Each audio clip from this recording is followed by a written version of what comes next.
This year, I set the goal of expanding to 100 hives. So Casey and I bought 24 pollination hives and began splitting. Well, this year's flow has been crazy and the bees have been expanding so quick. Woo-wee! Right before the flow hit, these colonies began making swarm cells. Holy cow! So I moved the queen in an artificial swarm and left those cells to develop in the hive. Well, it turns out that those cells are emerging right now.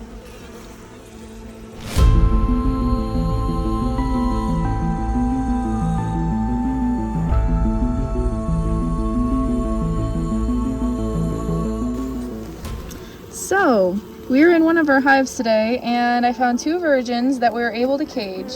And now, they are all hatching as we speak. We're getting a little impatient, so yes, we are using scissors to kind of help open them up a little bit. But, oh, here comes one. We just don't want one to randomly come out with us. Not. Yeah, if we would have let these hatch out in the hive, we would have lost so many bees today. Because these were all swarm cells. Oh. Right, come on. She's ready.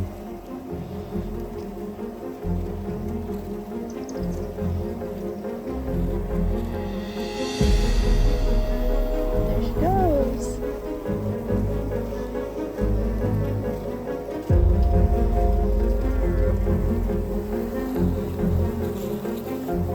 To give you guys an idea of how many we've caught, so, oh, where'd all the ones over there go? Oh, they're all in there. I don't. Okay, we'll have to show a video afterwards, because there's literally, I think we're up to 1, 2, 3, 4, 5, 6, 7, 8, 9, 10. We're up to 10 already. Ha! That's insane. Get out of her way.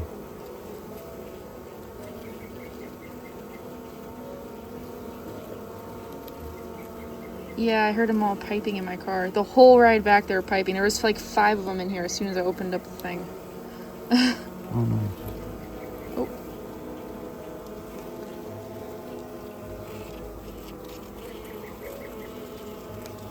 So, all of these would have hatched tonight. So there would have been like literally 20 queens just like rumbling around in this hive, and they wouldn't have been able to fly. Not because for it's 24 nighttime. hours. So how do they keep them all apart so they don't fight? Not all of them will fight. Some of them will fight and kill each other because they find each other. Some will be so busy. Some will go out on flights before they get to a fight, and sometimes they just murder every one of them. Some of them, I've noticed that the bees will protect and keep the queens from stinging. They won't let them have them.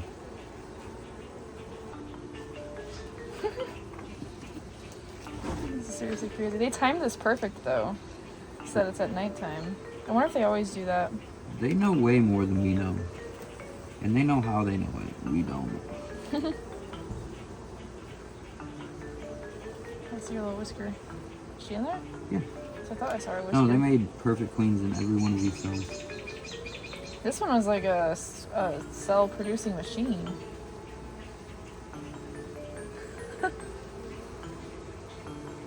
So I don't prefer to touch my queens ever. I feel like once you touch them, you ruin me.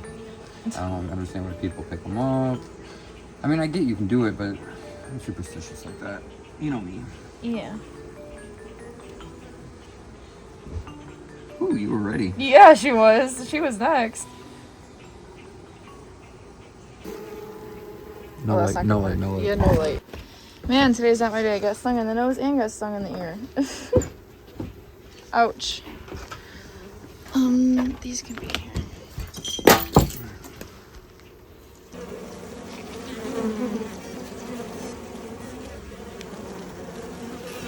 Last night was so cool seeing all of those queens hatch out of their cells and being able to catch them in the action.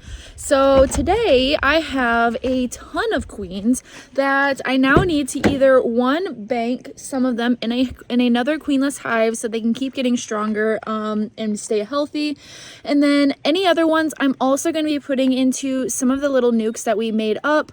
Because one of the things I'm noticing is that some of the queen cells in those walkaway splits in those little 5-frame nukes that I did aren't really the best. So there's a couple different ways I should have gone about it, and I'll let you guys know. So we got 25 queens last night. 3 of them died. One of them died must have sometime last night, because that was the one that we actually took out and like started like just letting it crawl in our hand. And I don't know if it's just because we actually touched it that somehow it just, I don't know, it just died. So lesson learned, don't touch your queens. And then the other 2, one I accidentally squished its face in the little cap of these, and then the other one, Casey accidentally cut off the antennae when he was opening up those cells. So it is what it is, but we got 25 out of them, which is really good because we were not expecting these queens now, and now we have to find space for them.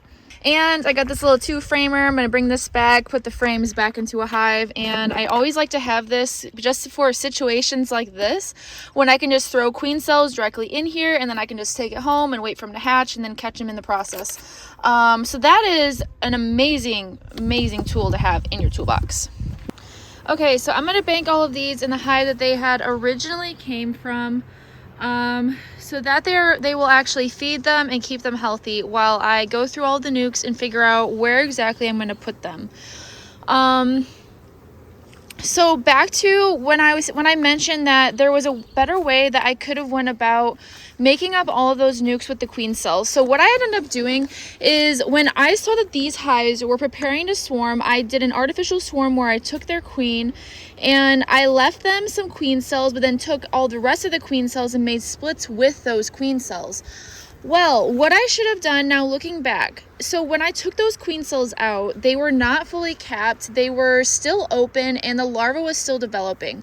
And in this process, they really need a lot of nutrients in order to develop really, really strong and great queens.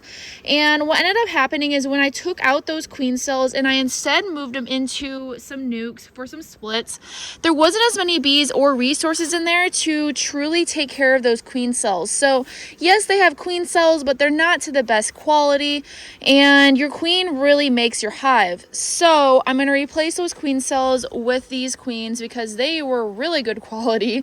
They look amazing.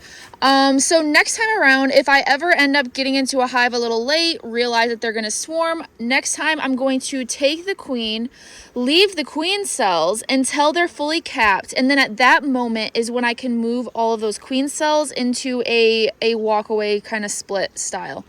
Versus letting the split have to still develop and feed that larva on their own. Well, actually, wait a second. Now that I think about it, I can't add these and bank them in this colony. Well, unless I put a queen excluder down. I can do that. Okay, I'm still gonna do it in this colony, but I have to put a queen excluder down because there is a virgin queen in here that she could sting, and I don't want her to sting. But she should be big enough that she's not gonna be able to slip through. Sometimes virgin queens can slip through the queen excluders and whatnot, but I did see this one and she actually is pretty big. All right, so we have a queen excluder for now. Oh, I need a hive tool. Man, so I have a gluten allergy and I decided I wanted a snack, so I got some sun chips and I read the ingredients, but apparently I didn't read it well enough, because as I'm eating them, I then look at the back and like 6th ingredient down, it says whole wheat, and I'm like, gosh dang it. So now my stomach is not feeling all the best, but it is what it is. If any of you guys have gluten allergies, I'm sure you can understand, because that stuff is in everything. Like, oh my gosh, like what is it not in? I swear. All right, lift this up. Queen excluder down. Hopefully she's still in this bottom box. I should probably look real fast, make sure she didn't come up here, because I don't want her to kill any of these queens, because then I would not be happy. Oh no, it's doubtful that she's up here, but I'll check. Right now they're just checking it out, seeing what's going on, seeing what they should do. Wonder if they will actually go and help her. There's not a whole lot of bees up here. They need food. There we go. Now we got some bees attending to them. Starting to see what's going on. I'm just hanging them right here. So I just have them all hung right here so that the bees can start helping them and feeding them. And it looks like we have some over here that are feeding some queens. And make sure that they're all not touching. I learned this last year. If you put the cages too close together, the queens can actually sting each other through the cages, and they will kill each other. So don't do that. Make sure that the cages can't touch. All right, so I'm gonna start with this one right here. And literally all I'm doing is going in, looking for queen cells and killing every single one of them. And then I'm gonna give them their queen caged. And got some beautiful white comb because we are on a flow right now. Yeah, so these still had a couple more days as these queens are still purple-eyed and they're fairly small, so it's a good thing that I'm doing this. So she's pretty tiny. She's still in the purple-eyed stage, so she still had a little bit. So yeah, if she would have had more nutrients and more bees take care of her, she probably would have been bigger, but lesson learned now. Always leave them in the strong colony before you, until they're capped before you take them out. Okay, and make sure you don't forget a single cell, because if you do, they most definitely will not accept her.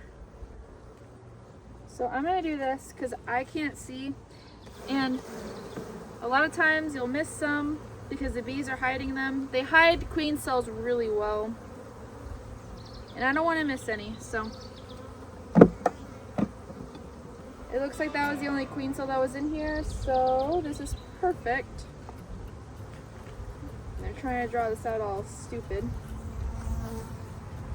Also, we're having quite the problem with this woodchuck or groundhog, whatever the heck it is. Because, okay, so we thought since yesterday they were able to get these out of the ratchet straps that we would then just ratchet strap them down with 2 straps. Well, it decided it wanted to chew through the whole freaking thing. This is an issue. This is a really big issue. I cannot stand it. I don't know what it is about these little mini mating nukes, but they only go after the mini mating nukes. And then anything we leave out, of course. But it's getting really old, so this woodchuck, and it only does it at nighttime. Every single night, it comes here. I love watching them figure out that there's a queen in here.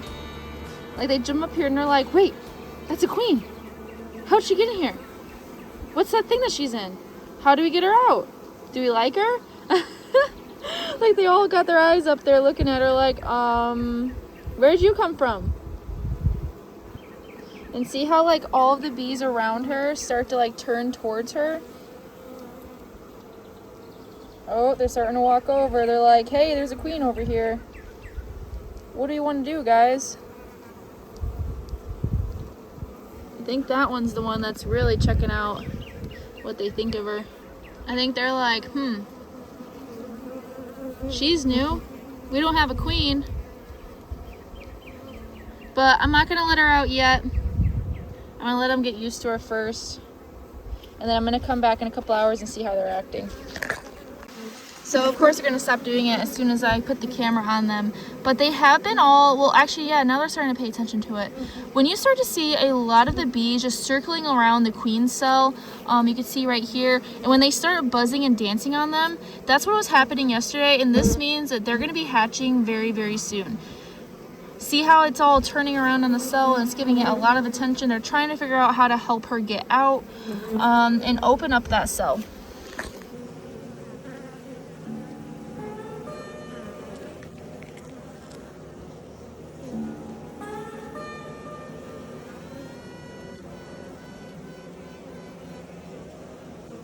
They're cleaning her.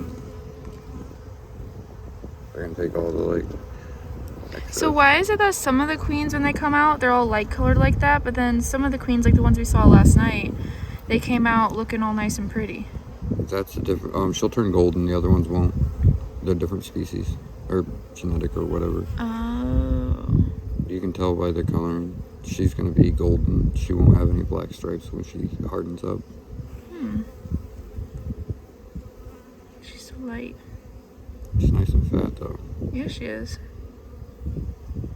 It's one of the ones you grafted. Yep. That's actually super convenient. She just crawls right in there. Yep. And if you walk them through the front door, you get. Now, if you watch.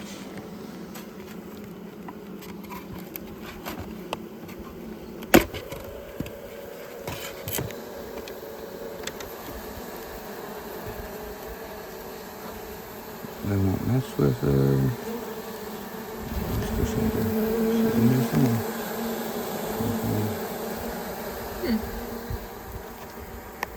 Neat. Oh, there she is, right there. See, right by that grass. She's down there by the little ball. Oh yeah, I see her. See her?